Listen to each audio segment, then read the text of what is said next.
So let's start the question. The question says, if first one third of journey is traveled at 20 km per hour, next one third at 40 km per hour, and the last one third at 60 km per hour, the average speed of whole journey will be. So basically हम यहाँ पर बोला जा रहा है कि let's suppose कि इस तरीके से मैं मान लेता हूँ कि ये एक पाथ है जिसका टोटल डिस्टेंस s के बराबर है.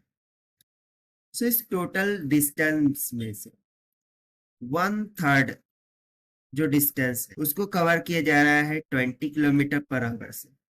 देन नेक्स्ट वन थर्ड को कवर किया जा रहा है 40 किलोमीटर पर आवर से एंड रिमेनिंग वन थर्ड को कवर किया जा रहा है 60 किलोमीटर पर आवर से.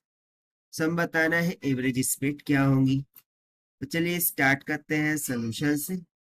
But before of its, let's talk about the key concept which we are going to use here for this question.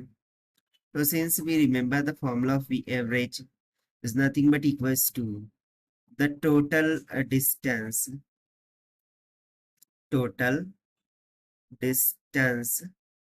divided by the total time taken. यानी कि जो भी टोटल डिस्टेंस होगा उसको हमें divide करना होगा टोटल टाइम से.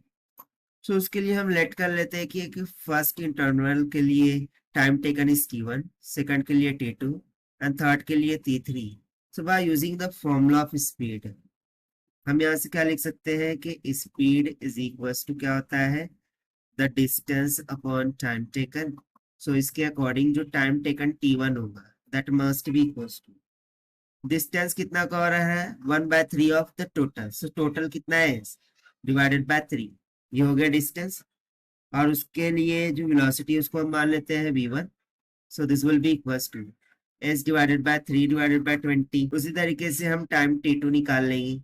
सो नेक्स्ट वन थर्ड डिस्टेंस यानी कि s/3 इसको कवर किया जा रहा है v2 वेलोसिटी से. So it will be equals to s/3/40 हो जाएगा.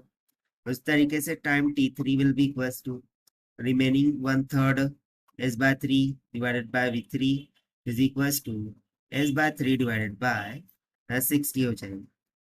सो ये तो आ गया हमारे पास टाइम्स. बट हमसे पूछा गया था average velocity. So we will use the formula of average velocity. This will be equals to the total distance divided by total time. So this will be equals to अच्छा total distance कितना है diagram में माना है s के बराबर divided by और times क्या होंगे t1 प्लस में t2 प्लस में t3. So it is equals to s divided by t1 कितना आया था s/3/20 प्लस में t2 s/3/40 प्लस में s/3/60. तो देखिए ऊपर नीचे से एस तो कैंसिल आउट हो गया और जो भी बच रहा है उसके लिए हमें एक डिनोमिनेटर को कॉमन करना होगा.